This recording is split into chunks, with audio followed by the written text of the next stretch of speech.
he is in neutral spine. You would never ever do this special test on anyone that you suspected of having any kind of vertebral damage, fractures, anything like that. This test is frequently used as a test to look at whether or not someone is being consistent as well, and I'll explain that in a second. So you're going to just take your hands and lace your fingers together. You're going to put them over the top of his head, and you are going to apply. You can put this. I think the picture shows their elbows. You can put their elbows on their shoulders if you want to, or just leave them out to the side. And you're just going to apply straight pressure down through the top of his head, loading the axial skeleton. That's why it's called axial loading.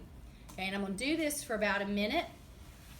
If he has a cervical compression, then he will complain of radicular pain, numbness, tingling down into his hand along the C1 to C6 pattern.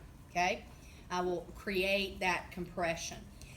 If it is a facet joint that is irritating, then he will report pain at that particular facet joint. Okay, so, and this, a lot of times people will tell me, oh, my neck is killing me, I think I have a disc. No, you don't have a disc. If your neck hurts, it's not a disc. If it's a disc, it's going to hurt down in your fingertips. It's going to radiate. It's not going to hurt in your neck. Now, how is this a consistency? A couple of different ways.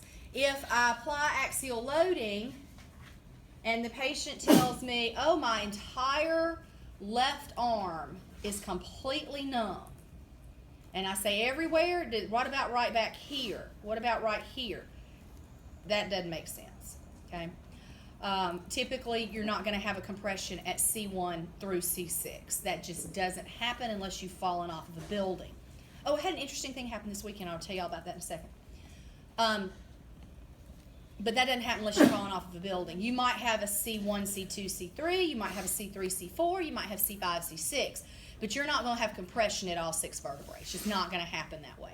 So a consistent patient, I will apply pressure, and they will say, I don't know what's happening, but my thumb and my my index finger, and right here all of a sudden has started tingling and gotten numb.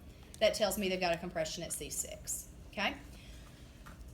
Another way that you will use this as a consistency test is if I have a patient, you'll see a lot of therapists that have patients with suspected thoracic or lumbar compressions, and I will apply pressure like this, not real heavy, and they'll go, oh yeah, my left leg's going numb. No, it's not.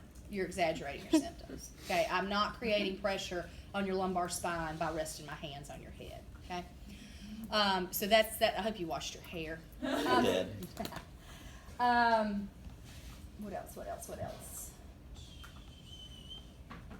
Don't want to bend their neck. Compressive forces are straight down. Okay, so that's that test. Questions on that?